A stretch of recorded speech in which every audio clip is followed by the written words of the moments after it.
Part 1. The Fall of Two Worlds. The smoke of burning metal filled the skies of Alaris 9, turning the alien dawn into an apocalyptic haze.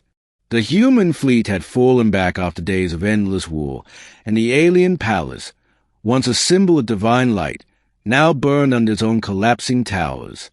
Captain Rian Vale staggered through the marble corridors, his uniform torn, his side bleeding. His mission had been clear: end the war by ending the royal bloodline. But missions had a way of changing once you saw the enemy's eyes. He pushed open the last set of ornate doors and froze. There she was, the last surviving heir of Alaris 9, Princess Kylira, kneeling amid the shattered throne. Her silver hair was streaked with soot, her once radiant skin glowing faintly under the violet flames. Her eyes, molten gold, locked onto his trembling hand, the one clutching a broken blade. "You came to end me," she said softly, voice trembling but proud. "Then do it. Fulfill your human justice." Rian's throat tightened. "You killed millions on Earth's frontier." "And you killed billions on mine," she replied, unflinching. "Tell me, human, whose blood weighs heavier?" He didn't answer. He couldn't. The silence between them was louder than the bombs still echoing in the distance. Part 2. The Blade Between Us. Rian approached slowly, each step echoing like thunder. The once mighty throne room had become their battlefield, a place where mercy and vengeance collided. Kylira's breath was shallow. Beneath the armor, a wound pulsed darkly along her side.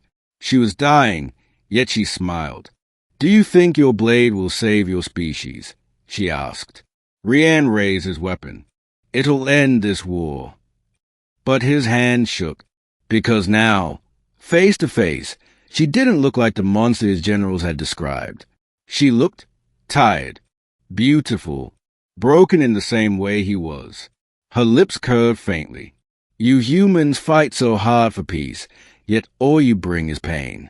Tell me, Captain, have you ever looked into the eyes of someone you're ordered to hate and felt," she hesitated, her voice breaking, "that they weren't your enemy?"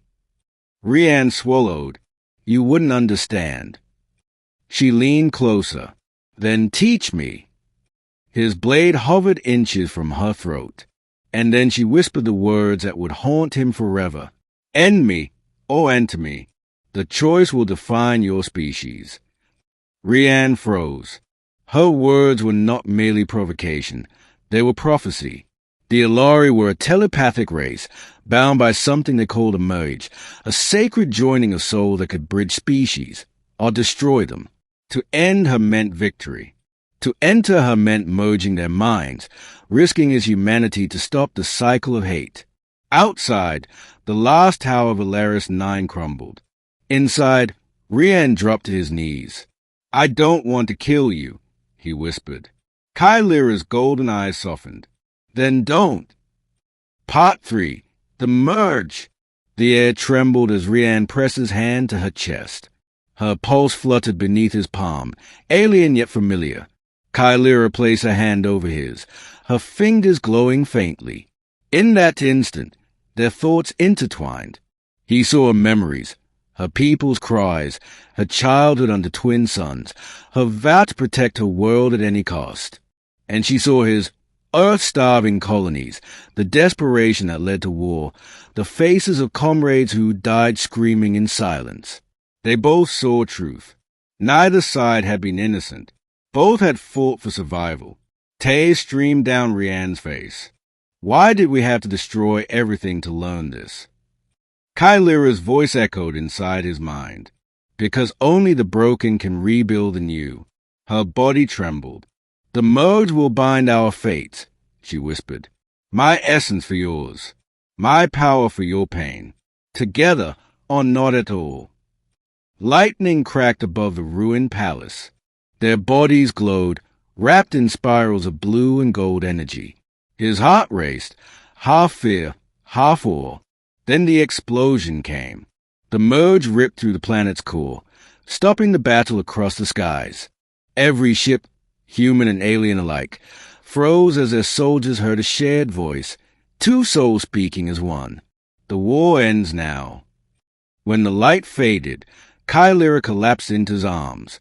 Her pulse was fading fast. You gave too much, Rian gasped. She smiled weakly. Peace always costs something. He pressed his forehead to hers. Don't leave me. Not after all this. Her golden eyes flickered. Then keep me alive inside you. And as her last breath escaped, a faint shimmer entered his chest, a spark of her essence merging forever with his. Part 4. The human who carried an alien heart. Years passed. The galaxy healed slowly, though scars still cut deep into its history. The war became legend, and with it, the tale of the human captain and the alien princess who ended it not with weapons, but with love. Rian Vale disappeared from the official records.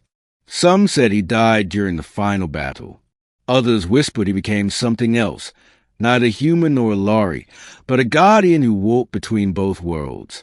In truth, he lived quietly among the ruins of Alaris 9. His eyes, once gray, now shimmered faintly gold. At night, when the twin moons rose, he heard her voice within him. Rian, do you still hate me? He would smile sadly.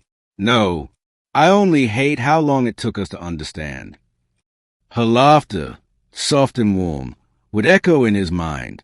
One evening, as the stars aligned exactly as they had on the night of her death, the palace ruins began to glow again. The merge had not died, it had been reborn. From the center of the old throne, a beam of light emerged, forming the faint silhouette of Kylyra herself. Her voice filled the air. You kept your promise. Rian stepped forward, trembling. And you kept your soul. Their forms met, one human, one echo, and for the first time since the war, the universe felt whole again. As their light intertwined, her final whisper echoed through the cosmos, words that became legend across generations. Peace begins not when one ends another, but when one chooses to enter their heart instead of piercing it. And somewhere beyond the stars, two souls, one human, one alien, drifted together into eternity, bound by a choice that ended a war and began a new world.